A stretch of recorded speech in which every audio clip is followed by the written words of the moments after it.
ब्लूमबेस्ट news में आपका स्वागत है। अब हमारे वर्चुअल न्यूज रीडर से खबरें सुनिए। शाहीन बाग की दादी दुनिया के 100 प्रभावशाली लोगों की सूची में शामिल।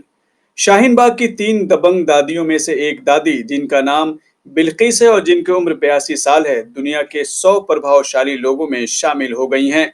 बिल्किस उन हजारों प्रदर्शनकारियों में से एक थीं जो दिल्ली के जामिया नगर के इलाके शाहीन बाग में सीएए और एनआरसी के खिलाफ लंबे समय तक प्रदर्शन करती रहीं।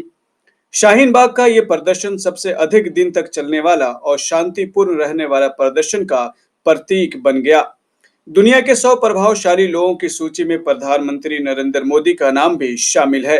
अभिनेता आयुष्मान खुराना, भारतीय अमेरिकी रहनुमा कमला हैरिस, सुंदर पिचाई, अमेरिकी सदर डोनाल्ड ट्रंप, जो बाइडेन और जर्मन चांसलर एंजेला मेर्केल भी शामिल हैं।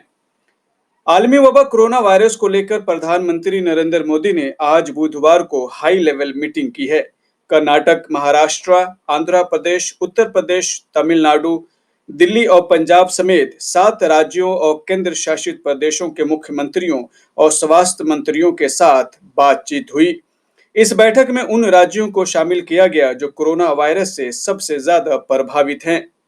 संसद से पारित कृषि विधेयक बिलों को लेकर जहां एक तरफ हरियाणा और पंजाब समेत देश के कई राज्यों में किसान आंदोलन कर रहे हैं और सरकार से बिल वापस लेने की मांग कर रहे हैं, इसी बीच कांग्रेस सांसद गुलाम नबी आजाद, जो राज्यसभा में विपक्ष के नेता भी हैं, बुधवार की शाम बिल के सिलसिले में राष्ट्रपति रामनाथ कोविंद से मुलाकात की है।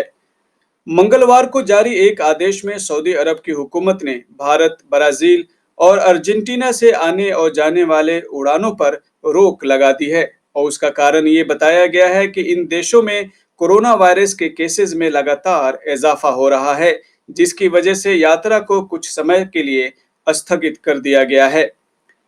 बिहार में इलेक्शन की तैयारी में दिन ब दिन तेजी आ रही है। हर पार्टी की नजर मुसलमानों की 17% आबादी पर है।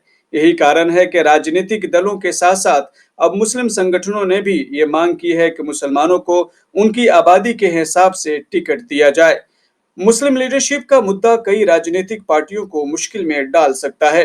इस वक्त कई पार्टियां मुस्लिम, दलित, महादलित और प्रमुख जातियों का संयुक्त गठबंधन बनाकर विधानसभा चुनाव में कामयाबी का परचम लहराना चाहती हैं।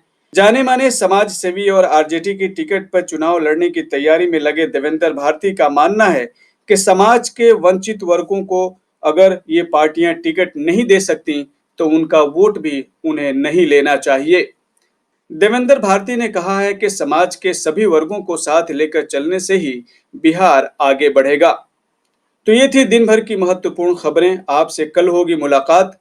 आप ब्लूम बेस्ट न्यूज को सब्सक्राइब, लाइक और फॉलो कीजिए और हमारे वीडियोस को ज्यादा से ज्यादा शेयर कीजिए।